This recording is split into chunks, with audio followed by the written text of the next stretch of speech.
menyesatkan banyak orang. Yesus palsu itulah yang Anda tuhankan hari ini. Demikian. Ya, pengantar ini singkat para sahabat. Mantep TV sudah standby. Di like, di subscribe, di share sebanyak mungkin untuk supaya mencegah sahabat-sahabat kita di luar sana tidak terpengaruh terhadap pemurtadan. Karena begini Bang Juma, percuma juga saya menjelaskan karena Bang Juma itu nggak percaya. Jadi kita sudahin aja lah diskusinya, kan begitu. Saudaraku, saya bukan tak percaya, malah saya membantu. Yesus itu Tuhan, betul. Bagi saudara-saudaraku yang kafir, yang kufur, saya malah membantu. Yesus itu Tuhan, ya. Bagi orang kafir, Al-Quran saya mengatakan itu kok. Al-Quran saya, Bung, Al-Quran saya surah Al-Araf, bahkan surah An-Nisa. Wa iyyadu'una illa syaitanan marida. Dan tidaklah apa yang mereka sembah itu selain daripada iblis yang durhaka. Betul itu. Dia nggak berkata tadi itu yang dicobai, yang dicobain di padang gurungnya ini. Yes, benar sekali. Tetapi Yesus dicobai. Yesus itu tidak mau tunduk kepada iblis itu. Tapi ketika kalian yang dicobai, apakah kalian tunduk? Atau kalian menolak? Ketika Barat datang memperkenalkan Tuhan yang terbuat dari yang keluar dari kubur, apakah kalian menolak dari cobaan itu? Tidak, kalian terima. Orang Barat datang, Portugis datang, orang Belanda datang, membawa Tuhan baru yang keluar dari kubur. Anda terima enggak? Terima, Anda rangkulan, malah hari Minggu Anda sembah, bentar lagi Anda peringati hari kelahirannya. Apakah ada Tuhan pencipta langit dan bumi lahir? Ya tidak mungkin. Yang lahir itu adalah alat iblis untuk dituhankan bagi manusia yang tak berakal. Sederhana kok itu. Al-Quran saya mengatakan itu kan. Kan Al-Quran menjelaskan, ya Bani Adam, la yaftinannakumus syaitan kama akhraja abawaikum minal jannah. Wahai anak keturunan Adam, jangan sampai kau disesatkan, jangan kau tertipu oleh setan, sebagaimana setan telah menipu kedua orang tuamu Adam dan Hawa di jannah, di surga. Oke Bang Sekarang Juma. Ini Bang Juma, aku mau nanya Bang Juma. Silakan. Kalau Bang Juma itu benar apa yang dikatakan Bang Juma, kenapa Bang Juma aku sama Edis? Itu masalahnya. Saya tidak pernah takut kepada siapapun. Edis itu murid saya. Dia sudah menggaungkan ilmu yang saya terapkan. Apa itu? Yesus bertuhan. Penyaliban adalah karya iblis. Murid saya Yesus itu sudah menggaungkan. Dulu dia berani menantang saya, dulu. Sekarang mana berani, dia sudah jadi murid kok. Gitu saudara. Bentar, Bima, nggak ada bukti ya. Kau pernah berkomen tentang Edis, ya? Kalau lawan Edis itu, profesor pun nggak bisa lawan Edis. Kau bilang begitu kan? Oh betul. Nah, Anda cerdas. Anda cerdas. Tolong saudara tunjukkan kepada saya, doktor mana, profesor mana yang bisa kemudian berbicara dengan kera. Ayo. Dokter mana, profesor mana yang bisa berdiskusi dengan monyet? Nggak ada. Profesornya percuma sekolah tinggi-tinggi sampai di planet Mars. Menghadapi monyet yang mana bisa menang? Inilah kau. La quwata illa billah. Belum pernah ada saya melihat manusia berdialog, berdiskusi, berdebat dengan kera dan manusianya menang. Belum pernah. Kenapa? Karena nggak nyambung. Kau pikir itu si Edis itu kera?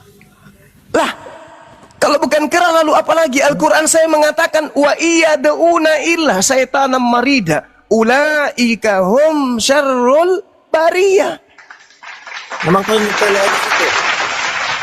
Al-Quran yang menerangkan. Bahkan Yesus mengatakan apa? Ya, saudara, tenang, tenang saudara. Kau itu manusia. Yesus mengatakan di dalam kitab catatan Matius kepada orang-orang Roma dan Yunani, jangan kau berikan barang-barang kudus kepada anjing dan jangan kau lemparkan mutiara kepada babi. Siapa anjing dan babi? Baca kitab saudara 2 Petrus 2 nomor 20, 21, 22. Ternyata yang dimaksud dengan anjing dan babi di sana itu adalah Kristen. Maaf nih, itu dalil. benar bang. Begini bang penjelasannya bang. Udah ada yang membenarkan. Alhamdulillah. Ucapan- Dapat murid ucapan baru saya seperti- di sini. Ucapan seperti itu tertuju karena gini, kami menyatakan kebenaran itu kepada kalian, kalian tidak terima bang.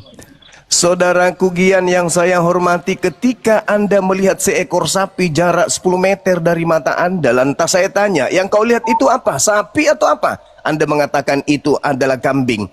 Apakah Anda sedang mengajarkan kebenaran? Ketika Maria melahirkan manusia, lalu lantas aku tanya, yang dilahirkan Maria, yang keluar dari rahim Maria ini Tuhan atau manusia? Anda mengatakan Tuhan.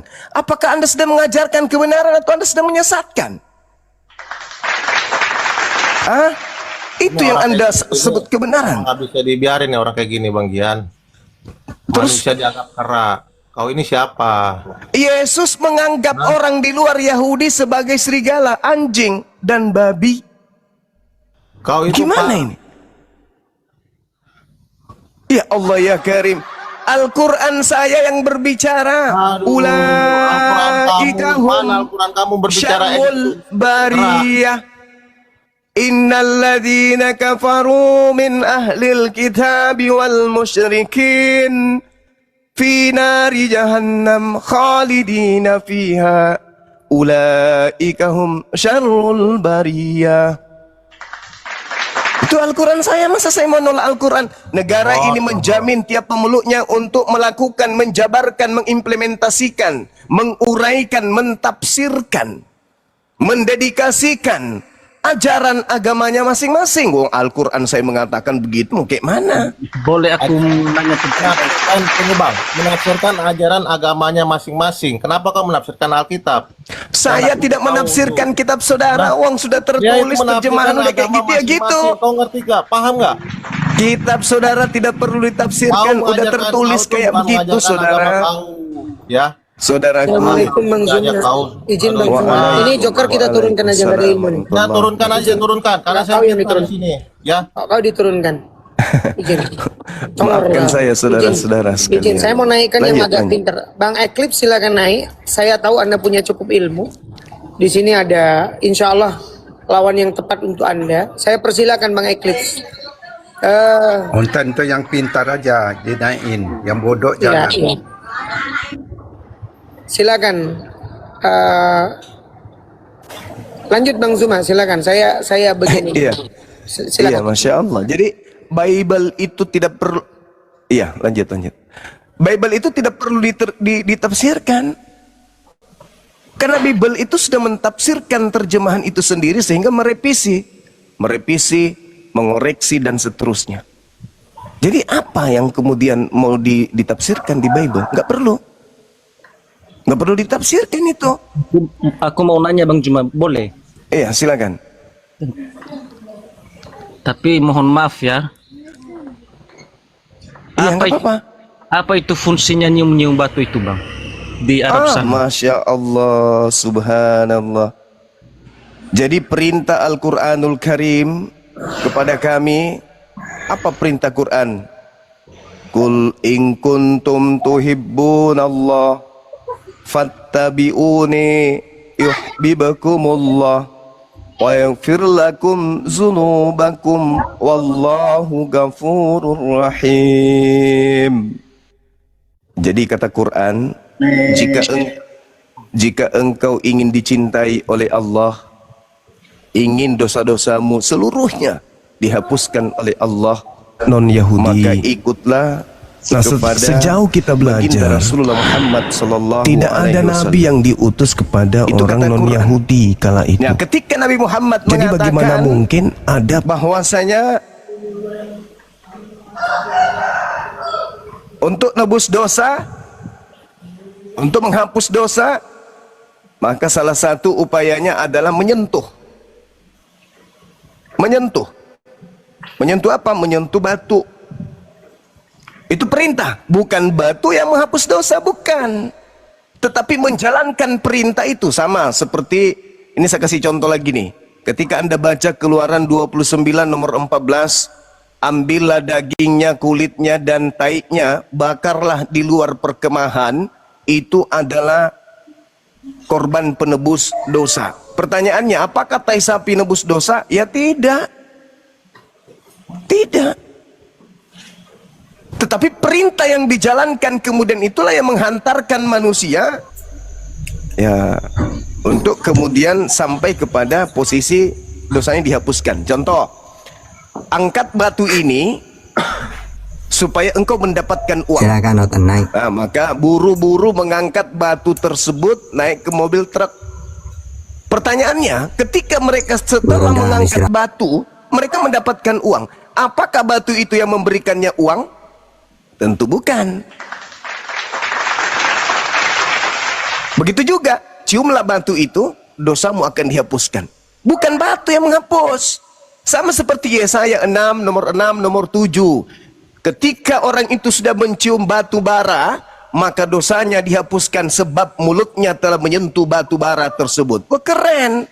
Apakah batu bara menghapus dosa? Ya tidak. Tapi kok di situ dikatakan batu menyentuh mulut, dosa-dosa akan dihapuskan. Itu karena perintah. Coba Anda baca Yesaya 6, nomor 6, nomor 7. Dosamu telah dihapuskan karena bibirmu telah menyentuh bara api tersebut. Bah, keren kali, bah. Itu saudara, ya. Jadi tidak ada di dalam Islam itu batu menghapus dosa, nggak ada. Iya, selamat Silakan. pagi semua saudara-saudara. Selamat pagi saudara Dehe. Ya, Apa kabar? Bang Juma, kabar baik. Bang Juma, Siap. saya mau bertanya sedikit nih Bang Juma, boleh? Boleh ya Bang, boleh. Kenapa? Mohon izin ya teman-teman. Ukti Putri Sulawesi, mohon izin. Iya, host, mohon izin ya. Silakan lanjutkan. Cuma menurut Bang Juma, Siap. kenapa oten-oten ini, saya juga oten ya, bukan Islam saya. Nih, saya kasih lihat dulu salib saya. Saya oten juga, tetapi kenapa oten-oten kebanyakan melawan hukum Taurat? Contohnya di Efesus pasal 5 ayat 2 di sana. Jadi dengan kedatangan kematian Yesus, kata Paulus, membatalkan seluruh hukum Taurat. Itu menurut pendapat Bang Juma yang gila ini, Yesus atau Paulus? Iya. Sebenarnya gini abangku, kalau dari pandangan Islam nih, kami memandang Islam datang kemudian meluruskan. Iya, betul. Allah subhanahu wa ta'ala dalam kitab suci, karena saya ditanya tentang kitab suci, saya pakai Al-Quran saya untuk kemudian menarasikan. Iya. Di dalam kitab suci saya mengatakan begini Bang. Bismillahirrahmanirrahim. Farikan hada wa farikan hakka alaihimud dalalah. Innahumut tahasus sayatin awliya min dunillah wa yahsabuna annahum muhtadun.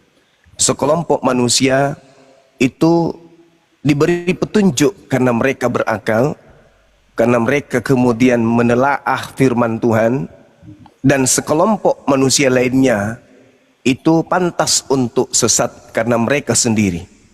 Sesungguhnya mereka menjadikan setan-setan sebagai pelindung selain daripada Allah. Mereka mengira bahwa mereka adalah orang-orang yang mendapatkan petunjuk. Jadi memang ada iblis yang ditugasi untuk menjadi penyesat. Ada. Iya, tugas iblis itu dicipta oleh Allah untuk menjadi penyesat. Yesaya 45 nomor 7, Tuhan yang menciptakan kejahatan. Jadi sengaja Tuhan itu fa'alhamaha fujuraha wa taqwaha. Allah menciptakan manusia dengan dua potensi. Potensi pertama jahat, potensi kedua bertakwa, takut, tunduk hanya kepada Allah. Jadi kita ini. Nah, bagaimana dengan pertanyaan saudara? Coba Anda lihat di Matius 5 Bang. Matius 5 nomor 19, apa kata Yesusnya? Barang siapa yang melakukan segala perintah yang ada di dalam hukum Taurat, maka dia akan menempati tempat tertinggi di dalam kerajaan surga. Saya ulang. Matius 5 nomor 19, barang siapa yang melakukan segala perintah yang ada di dalam hukum Taurat, dan mengajarkan kepada orang lain, maka dia akan menempati tempat tertinggi di dalam kerajaan surga. Pada kesimpulannya tidak butuh penafsiran. Kata Yesus, barang siapa yang melakukan hukum Taurat, maka dia menempati tempat tertinggi di surga. Nah, di ufuk yang berbeda, Yesus berkata sebelumnya, waspadalah agar kamu jangan disesatkan. Matius 24 nomor 4 nomor 5. Sebab akan datang banyak orang memakai namaku dan berkata, akulah Kristus. Jangan kamu percaya, dan dikatakan mereka akan menyesatkan banyak orang. Terbukti enggak setelah itu ada orang datang memakai nama Yesus? Ada. Apa katanya? Barang siapa dengan matinya Yesus, nah di bawah nama Yesus tuh. Efesus 2 nomor 15, coba Anda baca. Iya. Barang siapa, dengan matinya Yesus, nah memakai namaku. Dengan matinya Yesus, dia telah membatalkan segala hukum Torah beserta segala perintah yang ada di dalamnya. Tapi itu belum apa-apa, Bang, belum apa-apa. Yang berat itu adalah di Galatia 2 nomor 16. Berapa? Apa kata Paulus? Galatia 2 nomor 16, coba Anda baca. Galatia 2 Mohon izin teman-teman. Iya, silakan. 16. Kamu tahu bahwa tidak seorang pun yang dibenarkan oleh karena melakukan hukum Taurat, tetapi hanya oleh karena iman dalam Kristus Yesus. Sebab itu kami pun telah percaya kepada Kristus Yesus, supaya kami dibenarkan oleh karena iman dalam Kristus dan bukan oleh karena melakukan hukum Taurat. Sebab tidak ada seorang pun yang dibenarkan oleh karena melakukan hukum Taurat. Waduh, ngeri juga, Bang. Itu yang saya katakan. Izin Bang Juma, saya minta kursinya silakan. satu buat Ikhwan Villa. Di bawah ini ada Bang Juma, ini ada Bang Billy, mau dinaikin atau gimana? Izin? Boleh. Oke. Saya izin Dinaikkan minta aja. kursinya Turunkan satu. Kalau beliau minta, kalau Oh iya, tidak. oke. Bang Khair atau Bang siapa? Izin saya turunkan dulu ya. Mungkin Bang Guiza diturunkan Wiza, dulu, oke. Bang. Saya izin diturunkan dulu ya, Ikhwan ya. Iya. Mohon maaf. Mantap Bang Billy nih. Betul ini Bang Juma, memang oten ini sering bahkan menggeruduk saya beberapa hari yang lalu di sini. Udah 2 kali saya digeruduk gara-gara Paulus ini. Iya, Masya Allah. Shalom alaikum, ahi. Masya Allah, subhanallah. Selamat datang. Ini Komal, saya juga baru tahu ada Komal Putri Sulawesi ini, Masya Allah. Ini ayam betina dari timur. Dari Sulawesi, Bang Zuma. Ya. Izin Masya lagi Allah. sekali lagi Bang Zuma, Ikhwan Villa di bawah bantu tap layarnya 2,3K. Ini belum nyampe 100.000 K. Izin dibantu gas tap layarnya biar aman. Lanjut. Ya, baik. Mohon izin. Bang Dehe, saya lanjut sedikit boleh? Oke, lanjut Bang, lanjut. Nah, tadi Paulus mengatakan apa? Tidak ada orang yang dibenarkan karena menjalankan hukum Taurat. Yesus mengatakan, barang siapa yang melakukan segala perintah yang ada dalam hukum Taurat dan mengajarkan kepada orang lain, maka dia akan menempati tempat tertinggi di dalam kerajaan langit atau surga. Keren kan ajaran Yesus itu? Iya, Fokusnya kepada hukum Taurat kan? Iya. Nah, Paulus mengatakan enggak dong, salah. Tidak ada orang yang dibenarkan karena menjalankan Torah. Loh, coba Anda baca nomor 21-nya. Ngeri enggak tuh? Nomor 21. Iya, di Galatia yang sama. Sebentar ya, saya cari. Saya sudah pergi dari sana tadi.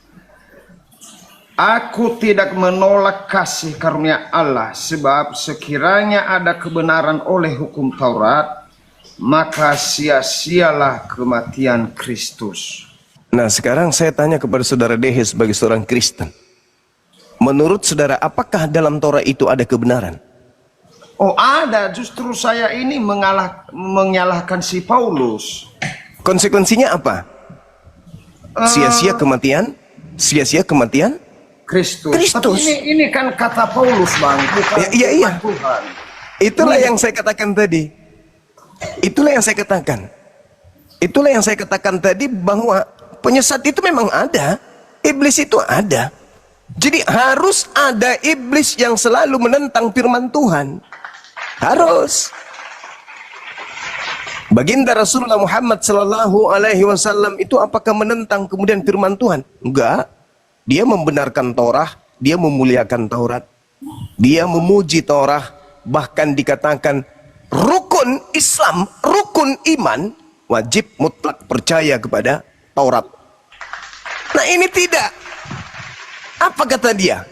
Kalau kau mengharapkan ada kebenaran dalam Taurat, maka sia-sialah kematian Kristus. Lah, gimana ceritanya nih? Sementara Yesusnya mengatakan, barang siapa yang meniadakan hukum Taurat meskipun yang paling terkecil, lalu mengajarkan kepada orang lain, maka dia akan menempati neraka.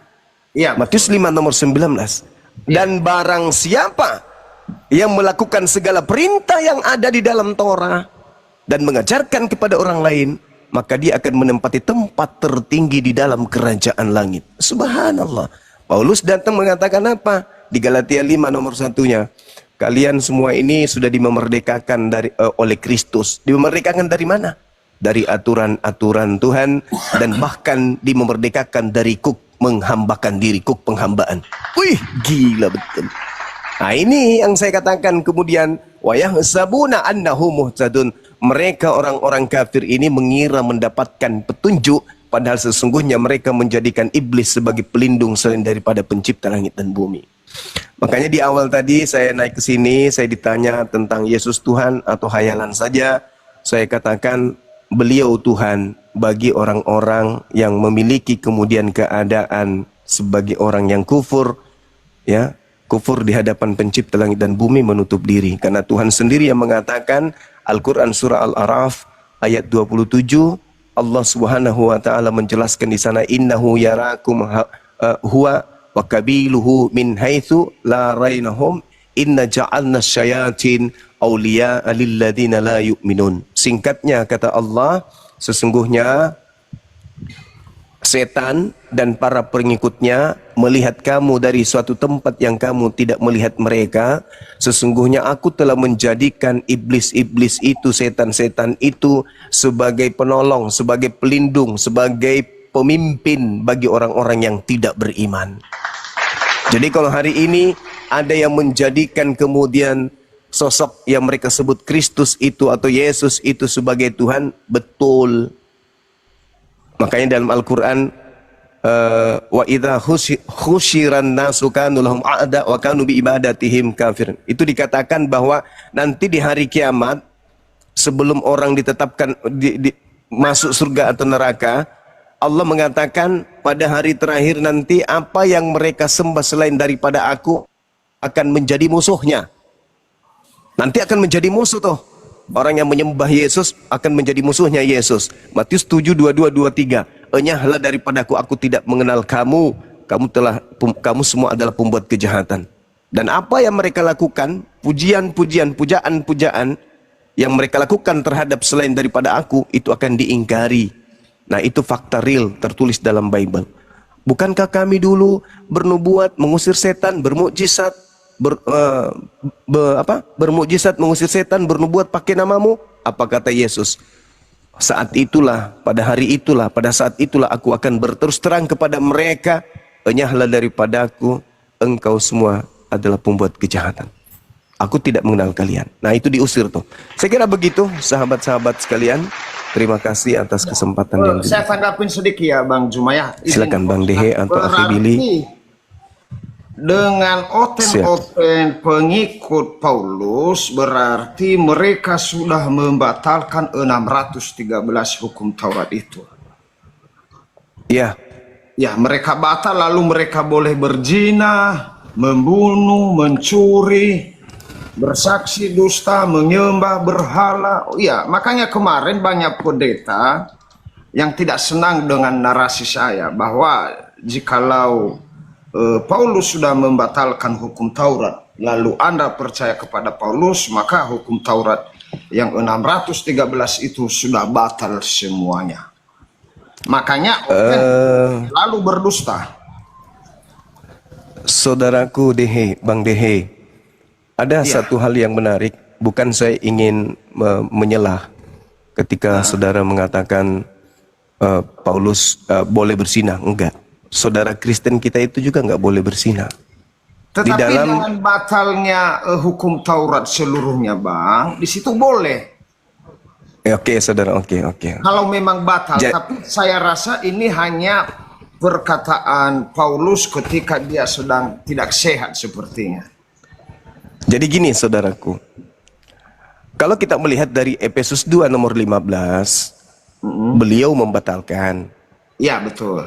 perintah dalam Keluaran 20 jangan kau berzina, itu dibatalkan.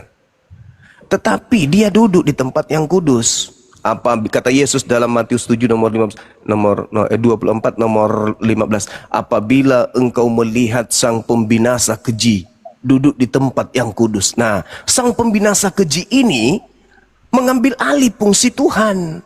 Dia memberi perintah. 1 Korintus 6:18. Coba Anda baca di situ. Apa perintahnya? Jauhkanlah dirimu dari percabulan. Setiap dosa yang lain dilakukan manusia terjadi di luar dirinya, tetapi orang yang melakukan percabulan berdosa terhadap dirinya sendiri. Jadi Paulus itu ketika dia membatalkan perintah jangan berzina, dia bikin versi baru.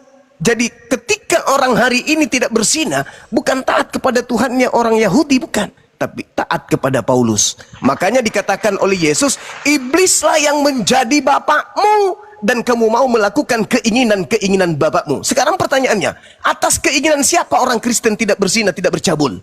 Atas keinginan Tuhannya Yahudi atau atas keinginan Paulus?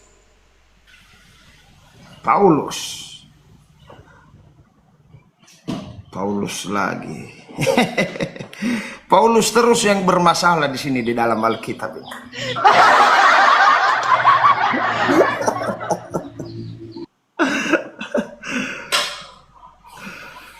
Paulus paman.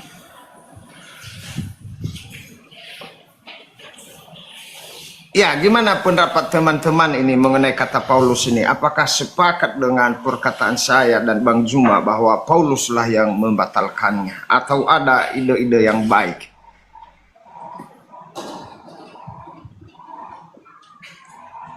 Astagfirullahaladzim. Kenapa ini Bang Suma? Moderator, Bang Dian, kenapa nih Bang Suma?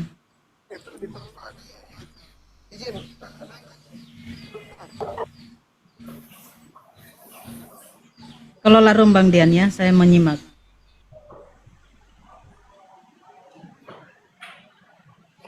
Oh, bantu di tap-tap layarnya dulu ya.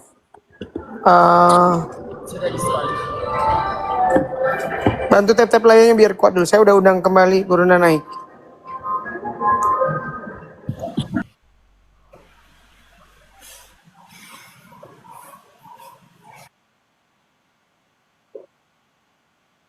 Gangguan, saudara-saudara.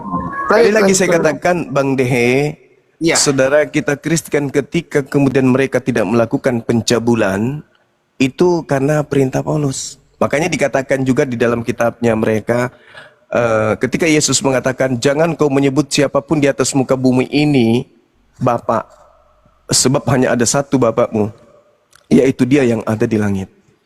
Nah, Paulus mengatakan, meskipun, kalau nggak salah di Galatia 1:8, meskipun ada beribu-beribu malaikat yang datang mengajarkan kamu, mendidik kamu, maka kamu tidak akan memiliki Bapa, sebab akulah yang menjadi Bapakmu. Nah, Paulus yang melantik dirinya menjadi Bapa di dalam Yesus Kristus. Makanya sebagai Bapa, dia kemudian memberikan titah. Apa titahnya? Jangan kamu jauhkanlah dirimu dari percabulan.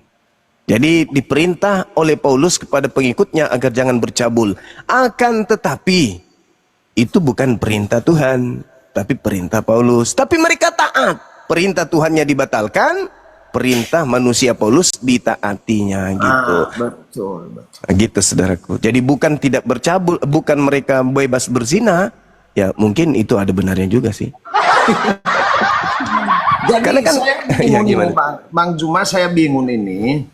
Iya. Beberapa pendeta sudah berdiskusi dengan saya, bahkan mereka itu membatalkan perintah Tuhan. contohnya perintah mengenai sunat dan hukum Taurat ini. Tetapi mereka cenderung ini membela Paulus. Makanya saya bingung, saya sebagai orang Kristen, saya bingung sendiri.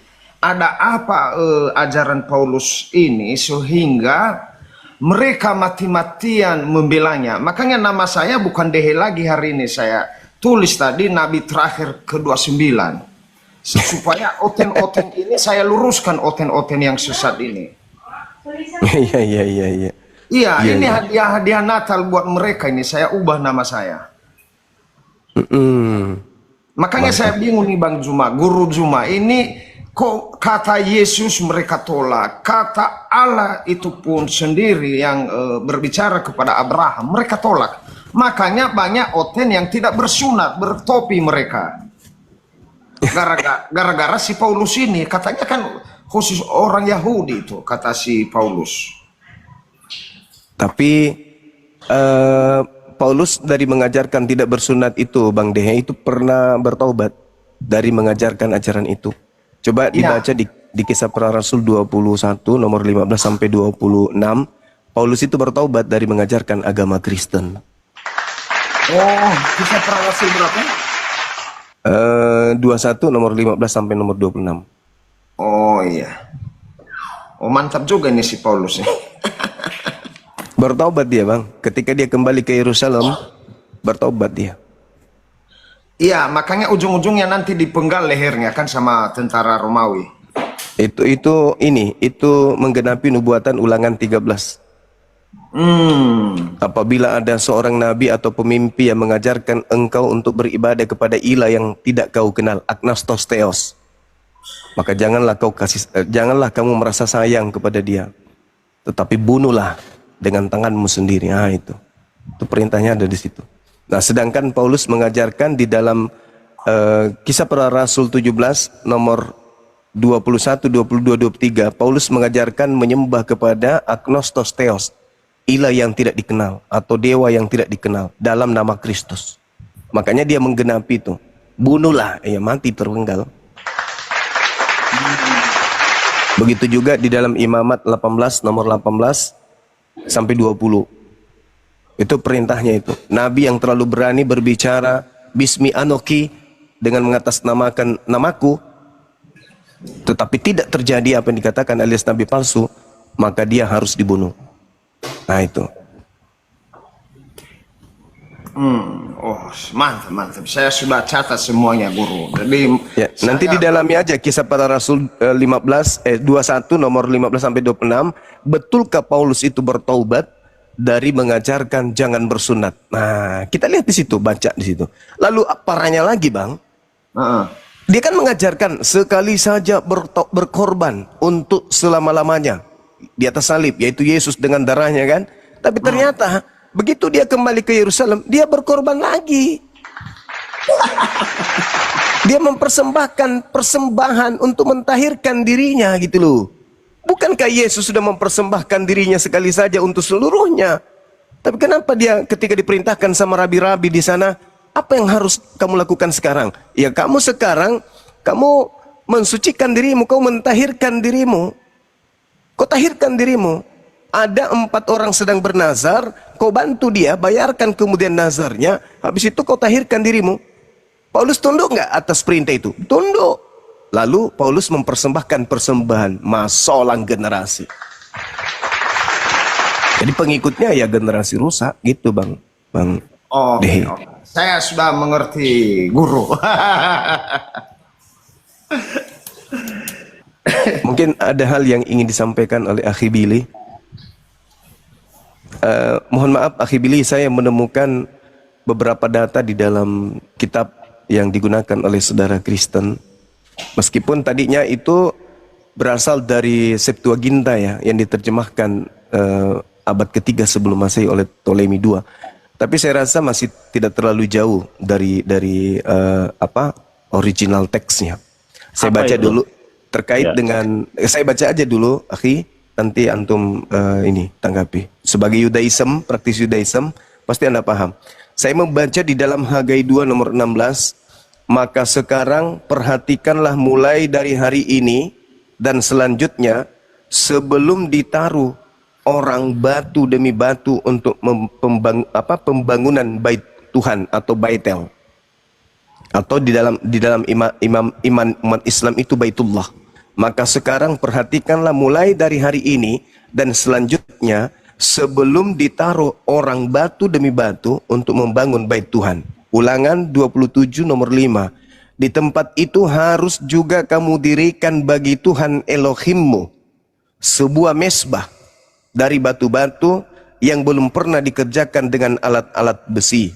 Kemudian di Yosua 8 nomor 31, seperti yang diperintahkan Musa, hamba Tuhan, kepada orang Israel, menurut apa yang tertulis dalam kitab hukum Musa, suatu mesbah dari batu-batu yang tidak dipahat, yang tidak diolah dengan perkakas besi apapun, di atasnya lah mereka mempersembahkan korban bakaran kepada Tuhan dan mengorbankan korban keselamatan. Nah, menurut pemahaman kami, ketika kami melihat bagaimana Baitullah, Ka'bah yang ada di Mekah, itu sama seperti apa yang diuraikan dalam Hagai 2 nomor 16, Ulangan 27 nomor 5, Yosua 8 nomor 31. Bahwa Tuhan memerintahkan untuk mendirikan bait yang mana baitnya itu terlepas daripada ukiran-ukiran atau pahatan-pahatan dari perkakas apapun. Di atasnya mereka mempersembahkan korban bakaran kepada Tuhan dan mengorbankan korban keselamatan. Lalu kalau saya lihat di Perjanjian Baru, di Wahyu 11 nomor 1, kemudian diberikanlah kepadaku sebatang buluh seperti tongkat pengukur, rupanya dengan kata-kata berikut, bangunlah dan ukurlah bait suci Elohim dan mesbah dan mereka yang beribadah di dalamnya. Artinya bahwa memang ajaran Yudaism itu diperintahkan membangun rumah ibadah, di mana rumah ibadah itu jauh dari prosesi-prosesi berhala atau persembahan-persembahan binatang-binatang yang diharamkan. Ini yang saya tangkap, ini yang saya lihat di dalam pengajaran kitab-kitab terdahulu sebelum Al-Quran. Sekira begitu, Ahi, bisa ditanggapi juga bisa enggak, silakan.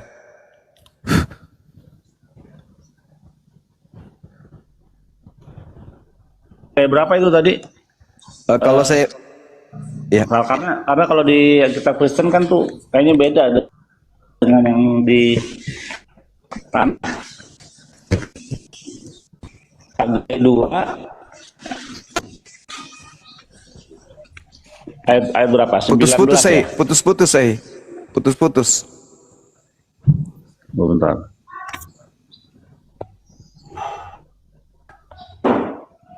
Halo, udah ada kan? Iya, iya. Udah ada belum? Ya. Tes. Hagai 2 ayat berapa itu? 16. Tes. Oh, Hagai 2 16. Hagai 2 16.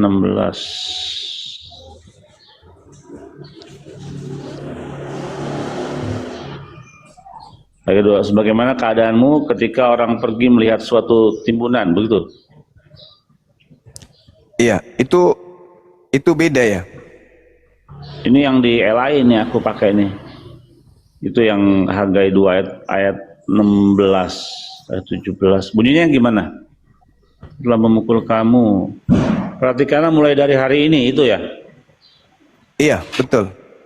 Perhatikanlah mulai dari hari ini dan selanjutnya mulai dari hari yang ke-24 bulan ke-9. Mulai dari hari ini diletakkannya dasar bait Tuhan. Perhatikanlah apakah benih masih tinggal tersimpan dalam lumbung, dan apakah pohon anggur, pohon delima, dan pohon zaitun belum berbuah. Mulai dari hari ini aku akan memberi berkat. Itu ya. Benar. Nah, yang saya temukan kemudian terkait dengan, maka sekarang perhatikanlah mulai dari hari ini dan selanjutnya, sebelum ditaruh orang batu demi batu untuk membangun bait Tuhan. Jadi memang dari sejak sebelum kemudian ada ajaran penebusan dosa yang diajarkan kemudian oleh teman-teman kita Kristen, ternyata Tuhan memang lebih dulu mencanangkan Bait. Ya, bait. Iya, itu Bait El namanya. Ya, Itu Bait yang El. sebelum ada Bait Hamikdas, Bait Suci, duluan Bait El itu yang ada di utara, di Samaria, di Shamron. Itu duluan yang ada dibuat. Dan berapa kali Abraham dan Ishak Yakub itu membangun mezbah ketika mereka beristirahat atau tinggal di suatu tempat, mereka mendirikan sebuah mezbah untuk membuat persembahan korban di atasnya. Iya, Salah satunya di Bait El itu. betul. Kita lihat Abraham mendirikan Bait El juga. Ya. Juga ada yang menarik dalam Zakaria 3:9, sebab sesungguhnya permata yang telah kuserahkan kepada Yosua, satu permata yang bermata 7. Sesungguhnya aku akan mengukirkan ukiran di atasnya. Demikianlah firman Tuhan semesta alam. Dan aku akan menghapuskan kesalahan negeri ini dalam 1 hari saja. Artinya dari sejak dulu Tuhan pencipta langit dan bumi itu menghapus dosa dengan gampang kali. Gampang. Orang Nineveh sebanyak itu. Iya. Cuma berpuasa dan mengaku dosa, bertobat. Orang Nineveh nggak pakai darah Tuhan. Bisa. Yesaya 27:9, maka beginilah akan dihapuskan kesalahan Yakub, dan inilah buahnya kalau ia menjauhkan dosanya. Ia akan membuat segala batu mesbah seperti batu-batu kapur yang dipecah-pecahkan, sehingga tiada lagi tiang-tiang berhala dan pedupaan-pedupaan yang tinggal berdiri. Itu gampang kali. Betul. Dosa Yakub dihapuskan, hanya membuat batu mesbah gitu loh. Betul. Ya, jadi kalau ada kemudian manusia nebus dosa langsung jadi Tuhan, nah ini yang jadi pertanyaan besar ini. Nah, Karena itu bertentangan dengan Taurat dan kitab para nabi itu. iya, ini yang menarik ini. Secara logika gini loh. Orang-orang Yahudi di dalam Imamat 1 nomor 2 perintahnya, penebus dosanya itu adalah hewan, ternak, binatang, kambing, sapi, lembu. Yang aneh di sini, kenapa orang Yahudi tidak menyalib dombanya gitu loh. Domba itu kan harusnya disalib kalau konsep mereka yang mau kita pakai. Itu yang pertama. Kedua, yang mati disalib ini yang Tuhan. Berarti ya orang Yahudi apakah bisa menyembah sapi, lembu yang disalib, yang menebus dosanya, kan gitu. Iya, betul. Di dalam Keluaran 29, apabila engkau ingin menebus dosa, lembu, lemaknya diapakan gitu. Nah sekarang ternyata Tuhan memberikan solusi. Sama seperti dalam Al-Quran surah Al-Hajj ayat 34. Ada kurban yang jadi alat untuk mendekatkan diri kita kepada Allah. Kan gitu. Korbanot untuk mendekatkan diri. Nah sekarang orang Yahudi diberikan satu syariat hukum ketetapan. Ketika mereka ingin mendekatkan diri kepada Tuhannya, maka mempersembahkan hewan ternak berupa domba, kambing, sapi, lembu. Kenapa sapinya tidak disalib? Dan kenapa sapinya itu tidak disembah gitu loh? Bukankah dosa-dosa mereka ini dihapuskan melalui binatang-binatang tersebut? Sampai mereka juga mengatakan anak Maria itu di dalam Yohanes 1 nomor 29. Nah, inilah anak domba Theos yang menghapuskan dosa dunia. Lah kan anak orang dibilang anak binatang gitu, anak domba. Kenapa dikatakan anak domba? Karena mereka meniru orang Yahudi menebus dosa mereka dengan perintah Elohim menggunakan domba. Sebagaimana perintah Yesus sendiri di dalam Matius 8:4, pergilah perlihatkanlah dirimu kepada imam, persembahkanlah persembahan yang diperintahkan oleh Nabi Musa kepadamu. Ya. Yesus memerintahkan berkorban menggunakan hewan ternak. Loh, kok ini menggunakan anak orang kok dibilang piye toh? Iya. Gitu loh, akhi. Lanjut. Iya, untuk soal korbanot kita harus paham bahwa kata karban itu artinya dari kata karof bahasa Ibrani-nya. Artinya come close, datang mendekat, karena kamu sudah jauh. Jadi keren, Masya Allah. Datang mendekat, Lanjut. karof, datang mendekat karena sekalian sudah jauh. Nah, dengan mempersembahkan hewan ternak, kambing, domba dan sebagainya itu dalam kitab Imamat ini itu hanya berlaku bagi bisgaga dalam bahasa Ibrani-nya, atau dosa-dosa yang tidak disengaja sehubungan dengan kesucian bait suci.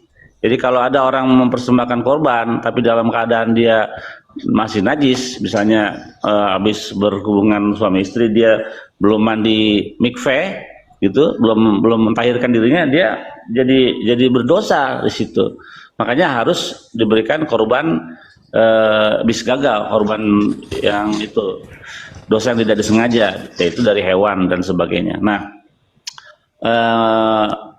masalahnya untuk sebuah korban itu menjadi sah mengadakan pendamaian, darah dari hewan itu harus tercurah di mezbah, di mezbahnya. Bukan Baru itu disalib? sah. Enggak disalib. Itu menurut kitab Imamat. Harus darahnya. Dan kriteria dosa kan ada 5 korban kharat, korban minha, korban slamim. Dari korban-korban itu, kalau korban menghapus dosa itu harus perempuan, feminim atau betina jenisnya. Nah, mati mija. harus betina. Mati mija. Betina kriterianya, dan umurnya harus 1 tahun. Umur itunya, ya, kambing dombanya berusia 1 tahun. Jadi Yesus itu tidak bisa mengadakan pendamaian pertama di mezbah, darahnya nggak ada di mezbah, nggak tercurah di situ, dan dia juga laki-laki, jantan bukan betina gitu. Dan yang penting dia bukan hewan, jadi itu nggak legit. Nah, dan kalau kita buka dalam Ulangan 24 ayat 16, lo yumtu afot albanim ubanim lo yumtu alafot isbekhtuf yumatu, artinya janganlah ayah dihukum mati karena anaknya, janganlah juga anak dihukum mati karena ayahnya. Setiap orang harus dihukum mati oleh karena dosanya sendiri.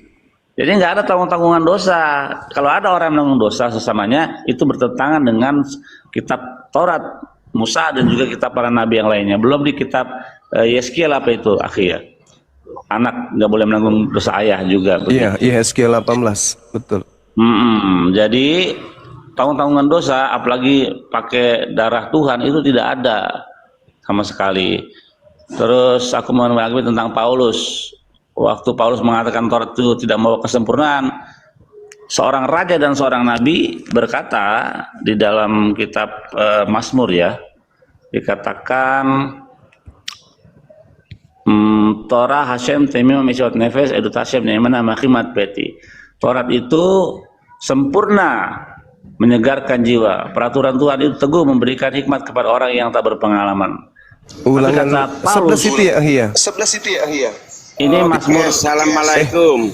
Juma, assalamualaikum Juma. Mazmur 19. Izin sebentar, izin Bang Zuma. Erik, kau jangan pakai salam-salaman. Kau Kristen. Ya perkenalkanlah kau Kristen. Oke, saya mantan Muslim ya. Udah, nggak usah tipu-tipu. Oke, ya. Ini ada tema Jadi saya temanya, tahu ya, kayak mana Islam di Iran, kayak mana Islam di Turki, ya. Saya tahu ya. Oke, pertanyaan saya Juma. Benar. Apa ini kok pertanyaan? Ulangan 30 Pitchingnya 11 itu, suci. Coba jawab Juma. Bisa diskusi. Apalah orang ini. Nah, kalau Nabi Muhammad suci daripada ya disalib. Oh sembah itu Kolose 29. Mana poin batu sakar dan bilang tonji Tuhan. Izin Bang Juma. Saya izin sama rekan-rekan Kristen. Saya itu inginnya gini loh. Tadi ada eclipse turun dia. Nah itu sepertinya pinter gitu loh. Nah coba naik yang pinter loh. Ini menarik loh. Ini berbicara tentang dosa waris, berbicara tentang penghapusan dosa, penebusan dosa atau penghapusan dosa ini. Nah silakan naik gitu loh. Jadi saya harap yang Muslim di hold dulu, yang Kristen yang agak berbobot naiknya, jangan yang kucluk-kucluk lah. Kucluk-kucluk semuanya naik ini. Orang ngomong apa, dia ngomong apa, nggak jelas. Lanjut dulu Bang Juma, saya undang tamu-tamu, silakan. Saya mau tanya Ahi dulu, Ahi Billy dulu. Sebelum Ahi Dehe, sabar Bang.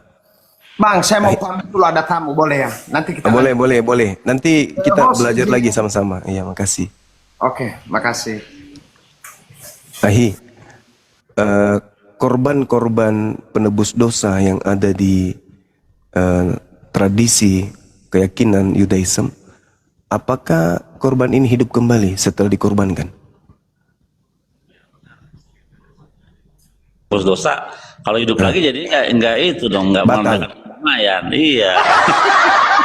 Jadi seibarat kata gini. Itu logika Rabi saya itu yang bilang gitu, Rito Fiasika pernah ngomong gitu. Iya, saya juga pun berpikir jadi gini. Ahi punya utang di Pegadaian 1 miliar tuh. Terus Bang Suma datang nih gagah-gagahan tuh. Bang Billy, yuk tenang aja.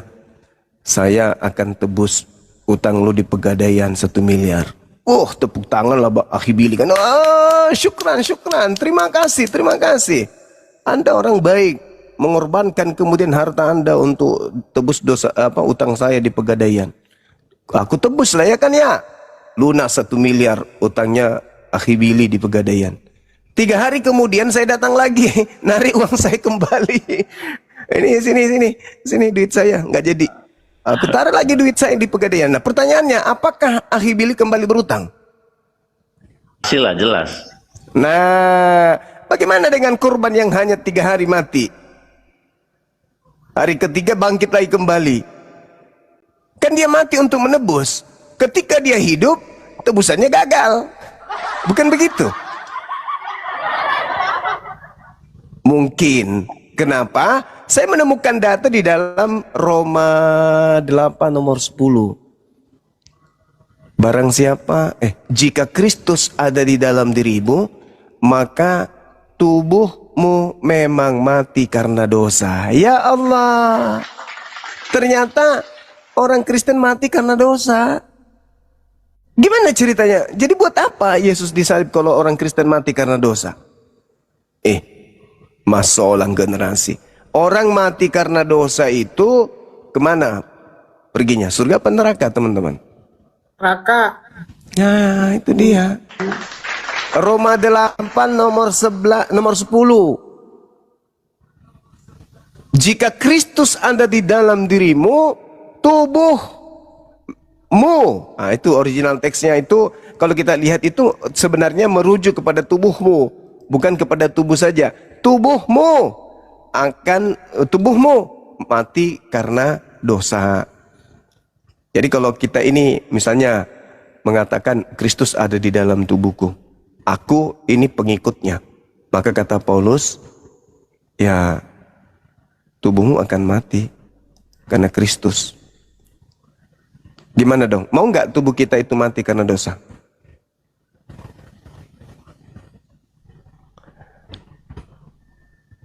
Tetapi jika Kristus ada di dalam kamu, maka tubuhmu memang mati karena dosa.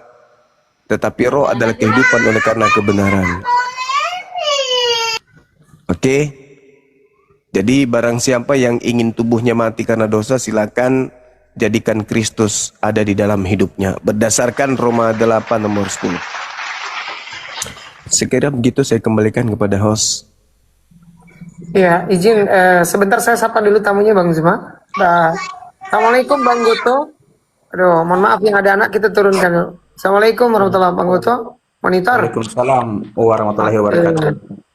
Abangku, kok lama nggak jumpa kita? Oh iya, Bang, saya sibuk ini. Sibuk?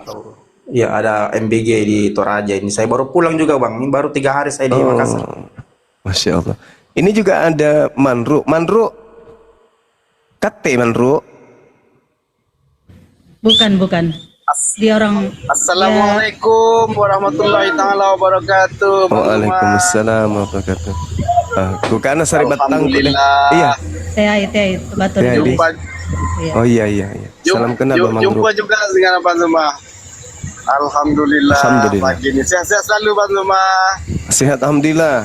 Kita dengarkan dulu ya Bang. Ada materi dari sahabat kita dari Yudaism. Silakan Ahi. Ya, Baik. Bang. Oke, lanjut. Ini korban ya, ini.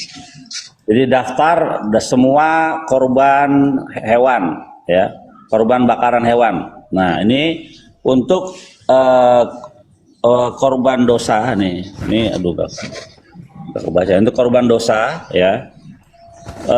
Dosa yang personal ya, dosa satu orang ya. Variabelnya katat ya, korban dosa. Ini harus dari kambing atau lembu dan jenisnya harus F, feminim. Nih datanya nih, feminim. Jadi kalau orang itu berdosa di zaman dulu ada bait suci, dia harus mencari lembu atau kambing atau domba yang jenisnya feminim atau apa namanya betina, baru bisa mengadakan pendamaian, bukan laki-laki. Kalau ada orang yang disejajarkan dengan kambing atau domba, harus betina, harus betina, perempuan. Itu konsekuensinya kalau membawa kitab imamat sebagai gambaran gitu. Ya, lanjut. Saudara Putra, bagaimana kalau kita ganti namanya menjadi Yesus? Biar kelihatan kayak putri. Yesus. Jangan Yesus. Yesus kan putra. Kalau Yesus jadi bisa perempuan. Ini gimana ceritanya cuma tanggal 25 Desember Hari Mualasi Dunia? Emang nggak ada kalender lain, tanggal lain? Loh, kenapa lari ke situ ya? Enggak, katanya yang memprakarsai kau itu. Oh iya. Korban di imamat itu penghapus dosa harus betina. Harus perempuan. Betina. Harus betina. Enggak. Kan lagi viral itu tanggal 25 Desember Hari Mualasi Dunia. Iya memang mungkin mana memang begitu. Sekarang begini, ini kan temanya sedang berjalan Bang Putra. Kenapa dia belok-belokkan? Nanti sudah clear itu tanda tanggapi, baru dong. Oh, aku tanya lah, Tuhan Anda itu siapa? Tuhannya Yesus, yang disembah Yesus juga. Oh gitu. Kok Iya. kok berdasarkan Yesus Anda? Lah, kan Tuhan itu cuma satu. Ya artinya kenapa nggak berdasarkan baginda gitu loh? Lah, baginda Rasulullah Muhammad SAW mengajarkan menyembah kepada pencipta langit dan bumi. Yesus juga begitu. Iya, yang kami kenal pencipta langit dan bumi itu kan kalau melalui Yesus. Iya.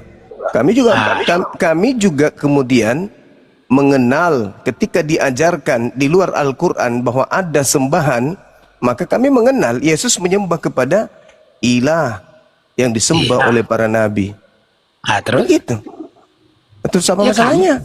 Ya kami juga kalau berdoa yang diajarkan Yesus, mintalah kepada Bapa tapi melalui namaku. Itu ajaran Yesus, itu ajaran Yesus kepada kaumnya Bani Israel. Kamu itu berdoa kepada Theos, harus bedakan, belajar dari sekarang.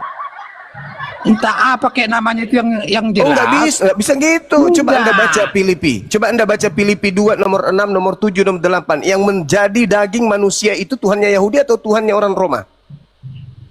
Enggak gini loh. Itu enggak. Dengar dulu, kita kan percaya yang membuat dunia ini kan Allah Bapa itu yang tidak tahu itu di seperti apa mulut. wujudnya. Itu di mulut. Oleh karena itu di mulut. Tapi Anda menyangkal itu. Kita mengenal dia, makanya kita kalau berdoa itu. Oh, salah Anda, salah. Kenapa salah? Anda jangan memakai kacamata Islam untuk memahami Kristen. Oh, tidak bisa. Saatnya Anda disadarkan bahwa yang Anda sembah bernama Kristus itu. Tunggu dulu, sabar. Okay. Yang Anda sembah dalam nama Kristus itu bukan Tuhannya para nabi. Yang Anda sembah dalam nama Kristus itu adalah dewa Agnostos Theos, dewanya orang Athena. Baca dalil makanya. Kisah Para Rasul 17 nomor 20, 21, 22. Paulus mengajarkan kaumnya untuk menyembah kepada dewa yang tidak mereka kenal dalam nama Kristus Yesus. Camkan itu. Gini bro, kalau mau berdiskusi, artinya Anda jangan mencomot sono comot sini. Artinya kalau memang harus wajib daripada saya tidak pakai dalil kayak ente. Enggak, kalau Anda percaya Bible ya sekalian semua kau percaya. Jangan kau saya percaya Bible sebagai karangan para pewarta. Oke, kalau memang kamu tidak percaya dengan apa Bible, kenapa rujukannya kalau saya mengatakan saya percaya kok barusan. Saya percaya Bible itu adalah catatan-catatan pewarta. Ya, pewarta. Satu sisi kamu memuliakan Yesus, satu sisi kamu mencela. Kan itu namanya saya bilang cacat logika. Saya tidak pernah mencela Yesus. Siapa bilang saya mencela Yesus? Saya mendudukan perkara pada porsi yang sebenarnya.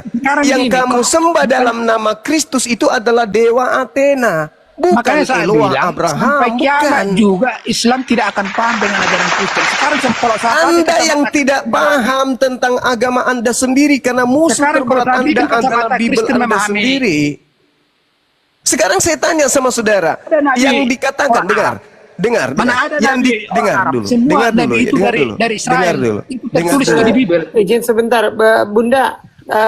Bang Zuma dikasih momon dulu. Nabi Bileam, Sebentar. Nabi Bunda, Abraham, Bunda, host. Sudah, tolong. sudah. Oh iya, Nabi udah. Yakub, Lanjut, Nabi Bunda. Obadjah bukan orang Israel.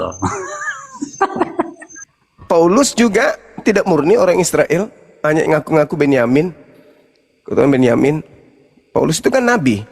Nah sekarang begini saudara putra, yang harus kita dudukkan di sini adalah umat Islam menyembah kepada Rabbus Samawati wal Ard, yang telah mengutus para nabi termasuk Nabi Ibrahim, Nabi Musa. Itu iman kami. Sekarang yang kamu sembah dalam nama Kristus Yesus yang akan kau peringati hari lahirnya sebentar lagi, itu bukan Tuhannya Nabi Ibrahim, bukan Tuhannya Musa yang akan kau peringati lahirnya ini. Itu adalah dewanya orang Roma, Athena. Pahit. Mungkin mana itu fakta?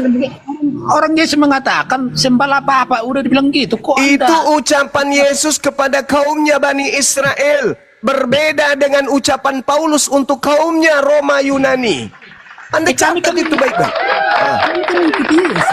Anda siapa bilang Anda pengikut Yesus? Anda pengikut Paulus menyembah dewanya orang Roma dalam nama Yesus. Itu yang betul. Itu klaim Anda. Saudara, itu saudara dengarkan saya. Kisah para Rasul 17, 21, 22. Siapa yang diperkenalkan Paulus di sana? Dewanya Siapa? orang Athena atau Tuhannya orang Yahudi? Coba kau baca. Yang jelas Yesus Oh memerintahkan. yang jelas pula gimana mau jelas Anda tidak baca kepada data. Bapa, tapi melalui namaku karena aku dengan Bapa adalah satu. Cuma Itu ucapan Yesus untuk Bani Itulah. Israel kaumnya. Itulah. Kamu menggunakan dalil-dalil itu yang dicatat oleh pewarta itu untuk kemudian menutupi siapa sembahanmu yang sesungguhnya. Makanya aku udah bilang gini, sampai kiamat juga dunia ini Islam tidak akan memahami ajaran Kristen karena pakai kacamata Islam. Bagaimana bisa dipahami? Sesuatu yang bisa dipahami itu adalah sesuatu yang masuk akal. Bagaimana mau dipahami sesuatu yang tidak masuk akal? Coba. Anda dari Yahudi, bukan dari Arab Yahudi. Anda melihat seekor sapi, lalu kemudian Anda mengajarkan itu adalah ayam. Kira-kira ada nggak yang bisa paham? Tidak ada. Masalah Karena persembahan. irasional. Bagaimana mau dipahami Tuhan agama Anda sementara irasional? Nggak bisa. Yang bisa dipahami itu yang masuk akal. Emang semua keimanan itu bisa dicerna dengan logika? Jawab dulu.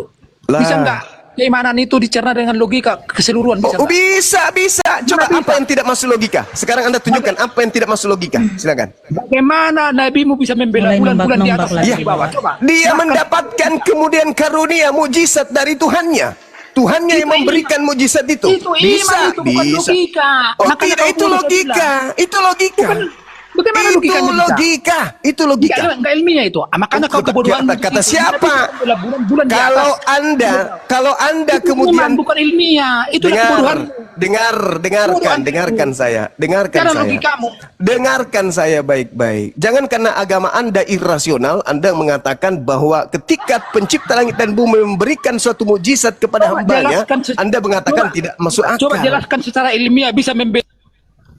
Sekarang secara ilmiah itu apa? Manusia ada. Manusia memiliki kekuatan, iya.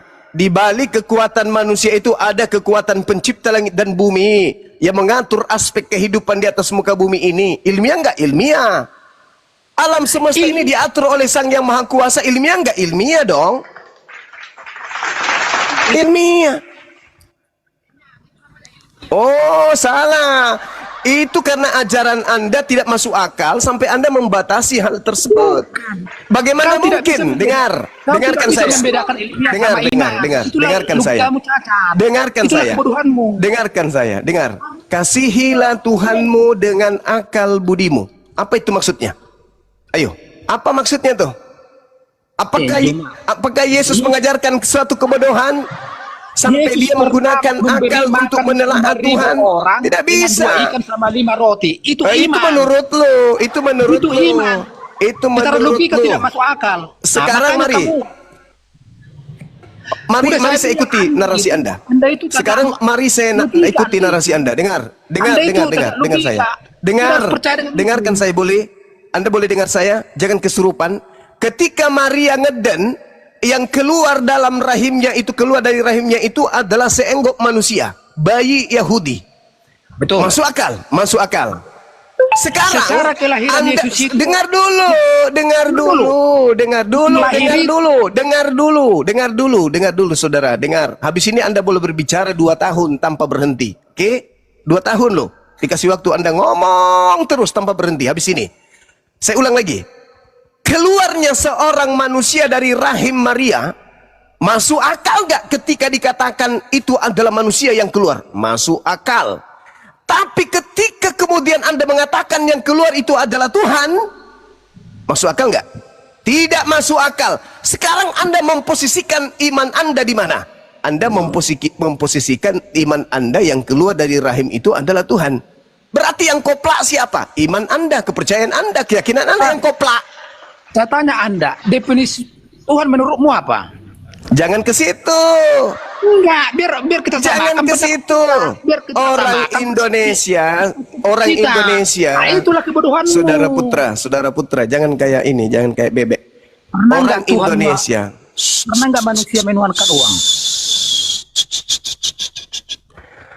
Saudara putra, ketika kita berbicara tentang Tuhan dalam perspektif agama, kita nggak perlu lagi mengatakan, kau ngerti nggak arti definisi Tuhan itu apa? Nggak perlu. Kita harus menyadari ketika kita berbicara mengenai Tuhan, berarti yang objek yang kita sembah, hakikat yang kita sembah, itu loh. Gak usah lagi Tuhan itu apa, Tuhan itu apa, nggak perlu. Itu ajaran ece-ece itu. Anda dengan saya bertuhan, titik. Tuhan Anda disebut Kristus. Siapa yang memproklamirkan? Siapa yang mengajarkan Tuhan itu bernama Kristus? Paulus. Objek yang dimaksud Paulus sebagai Tuhan itu yang mana? Tanya kepada Paulus. Paulus, yang kau perkenalkan kepada orang-orang Athena, Tuhan yang mana? Tuhannya orang Yahudi atau Tuhannya orang Athena? Apa jawaban Paulus? Tuhannya orang Athena. Di mana dalilnya? Kisah Para Rasul 17 nomor 20, 21, 22. Aku melihat kalian menyembah kepada dewa-dewa yang tidak kamu kenal. Sebab ada tertulis di salah satu kuilmu, agnostos theos, Tuhan atau dewa yang tidak dikenal. Itulah yang aku perkenalkan kepadamu sekarang. Nah, Paulus mengakui bahwa dia memperkenalkan kepada orang Athena dewa yang selama ini mereka sembah.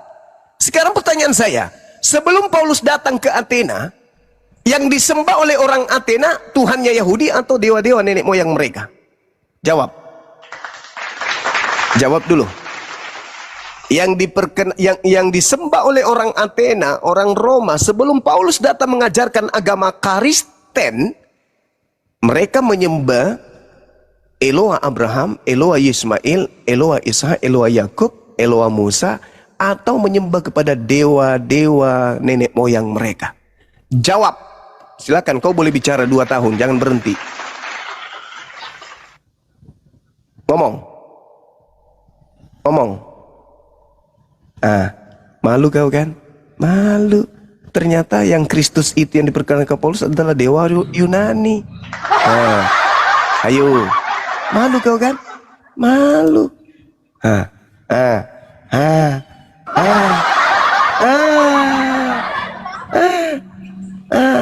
Murah jeka. Malu kau kan?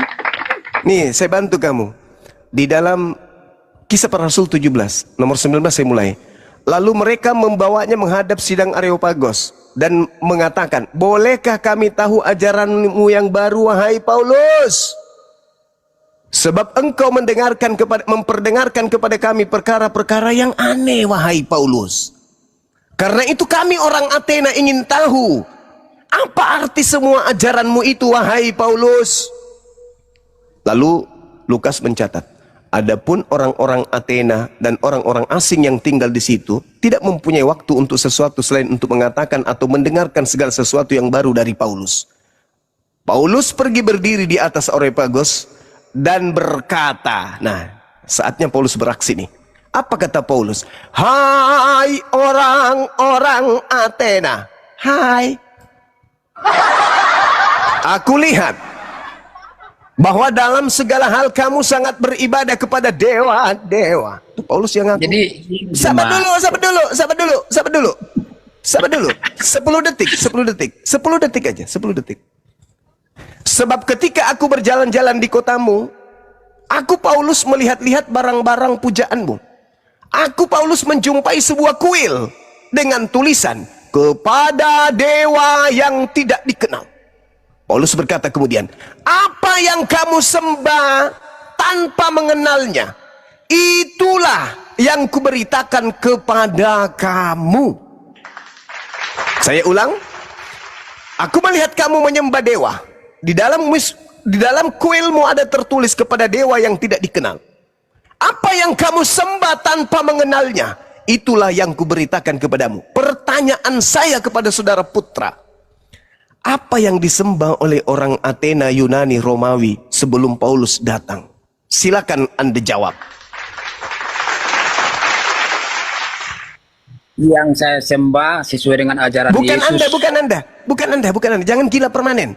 Jangan Anda. Ya, Yang saya tanya, sebelum Paulus datang mengajarkan agama menyembah kepada Kristus, orang Athena, orang Yunani, orang Romawi itu menyembah kepada siapa? Sebelum Paulus datang. Silakan. Ya saya belum tahu.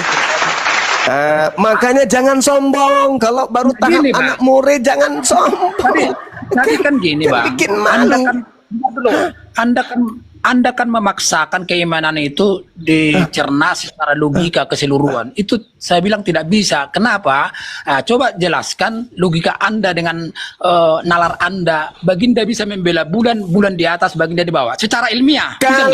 Kalau Anda dalam sabar dulu. Secara ilmiah, secara ilmu pengetahuan, antropologi, sosiologi, ekonomi, apapun itu, menyadari secara disiplin ilmu bahwa bumi ini berputar, ya, berinteraksi antara komponen dengan komponen satu dengan komponen lain, itu karena adanya kekuatan di luar daripada apa yang terlihat secara konkret.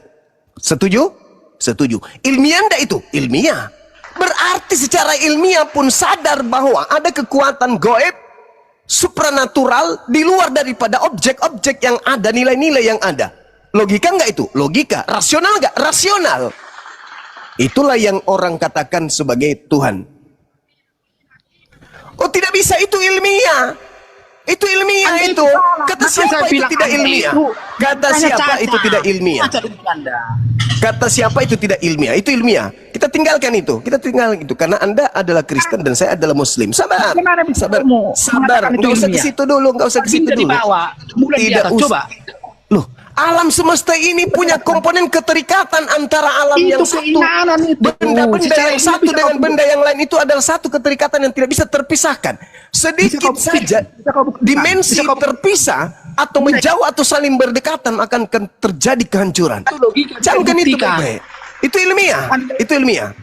Maka sekarang udah terserah, bukan ilmiah atau apa, terserah. Sekarang yang ingin saya pertanyakan kepada saudara, ini kita berbicara mengenai konsep Tuhan, Yesus Tuhan. Apakah itu hayalan saja? Anda yang harus menjawabnya. Paulus sebelum datang kepada orang Athena Yunani, Paulus mengatakan, sabar dulu, saudaraku.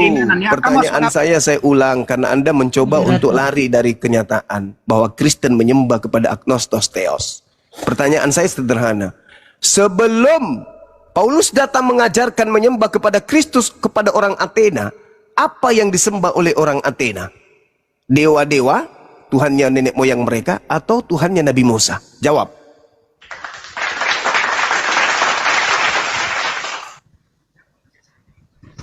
Ajar ke situ. Bukan Oke? tidak pernah Jawab ya. mempelajari, Tapi bukan. yang jelas- Bukan, tapi yang jelas, bukan yang tidak disembelih mempelajari. Yesus itu adalah anak Bukan. Bapa dan ajaran Yesus juga sembah Hei.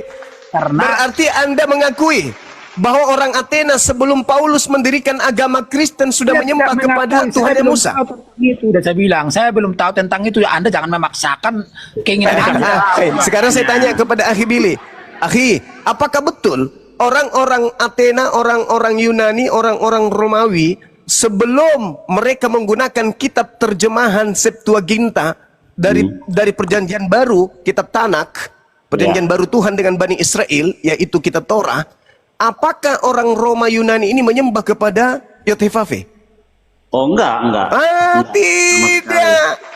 Ada yang namanya Dewa Mitras tahun 500 sebelum Masehi dan lahir tanggal 25 Desember kebetulan sama. Itulah yang Kristen sembah hari ini yang diajarkan Paulus kepada mereka. Apa yang kau sembah selama ini yang kau tidak kenal, itulah yang aku ajarkan hari ini dalam nama Yesus. Jadi nama Yesus itu hanya dipakai untuk membungkus sembahan nenek moyang orang-orang Athena. Yesus mengatakan, waspadalah agar kalian jangan disesatkan, sebab akan datang banyak orang memakai namaku dan berkata, akulah Mesias. Jadi yang disembah dan sedikit lagi dirayakan oleh mereka adalah dewa Agnostos Theos yang disindir di dalam kitab Nabi Musa alaihissalam, Ulangan 13. Agnostos Theos, dewa yang tidak dikenal. Itu makanya daripada kita melihat keadaan bumi semakin terpuruk dengan adanya peringatan lahirnya dewa matahari, lebih baik kita memperingati hari kebangkitan mu'allaf. Sekira begitu teman-teman sekalian. Silakan. Buang sial. Biar bumi ini tidak kena kutuk dari jadi pencipta langit dan bumi. cuma mengakui bahwa baginda itu bila bulan itu bukan ilmiah, itu keimanan, ya. Itu lagi. Keimanan itu. Jangan kau paksakan ilmiah itu masuk akal dan logika, bisa diterima nalar, ada bukti, itu namanya ilmiah. Kenapa? Jalan di atas air, kan? Itu logika menentang hukum gravitasi gimana itu? Ya itulah kelebihan Yesus bisa jalan di air. Itulah kehebatannya. Beda dengan orang-orang lain, nabi-nabi yang lain. Lanjut, karena itu kehebatannya Yesus katanya. Berarti yang membelah bulan. Bang Billy, orang ini lupa, dia bilang tadi nabi yang lain. Berarti Yesus nabi ya? Iman Bukan sama Yesus logika nabi ya? tidak bisa kalian bedakan. Yesus Makanya nabi. dengar Yesus dulu, nabi atau Tuhan ini? dengar dulu. Keimanan itu tidak bisa kita cerna secara logika dan nalar. Oh, itu tidak iya. akan bisa. secara Markus sempurna 16, 18 itu bagaimana? Sekarang, Meminum Bang, racun, bisa nggak itu dengan iman itu? Bagaimana Markus logikanya? 16 nomor 17, tanda-tanda ini akan menyertai orang yang percaya. Gua itu kan identik dengan mistis. Tapi Anda percaya dengan itu. Itulah iman. Itu kalau Anda mengatakan goa itu identik dengan mistis, ada korban manusia mati secara terkutuk dimasukkan ke dalam goa milik Yusuf Arimatea.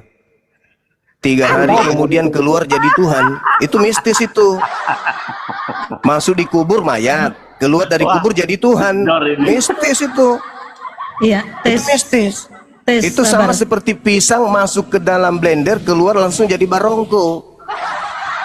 Ya, itulah iman, bukan ilmiah. Anda harus ngakuin.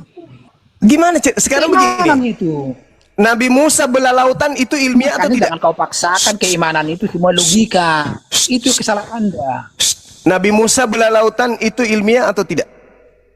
Nah, coba aja air di piring dipecah pasti belah. Iya, itu berarti ilmiah. Coba. Mana ilmiah? Lah, ilmiah dong. Coba Anda ambil air, simpan di piring, habis itu Anda tiup. Bisa nggak terbelah air itu? Terbelah. Iya, kalau Musa itu ilmiah, tapi kalau pindah bulan itu logikanya gimana? Bulan di atas. Apa bedanya? Apa bedanya dengan yang tadi? pertanyaan Jangan saya. kau samakan logika Pertanyaan dengan saya. dunia, bro. Pertanyaan saya. Kesalahan Anda Pertanyaan itu. saya. Apakah kekuatan Nabi Musa yang belah lautan atau bukan? Ya. Iya, tapi kan ada medianya. Kok iya ada iya? tongkat. Kok iya Medianya iya? ada tongkat. Kok iya Kan harus iya? ada medianya. Kok iya Media iya? itu kan tongkatnya itu. Kok iya iya? Kan ada medianya, media. Kok iya? Tapi kalau Kok iya, membela iya? bulan itu apa medianya? Pencipta Masuk akal langit nggak? dan bumi yang menginginkan itu kok. Itulah keimanan, bukan ilmiah. Bukan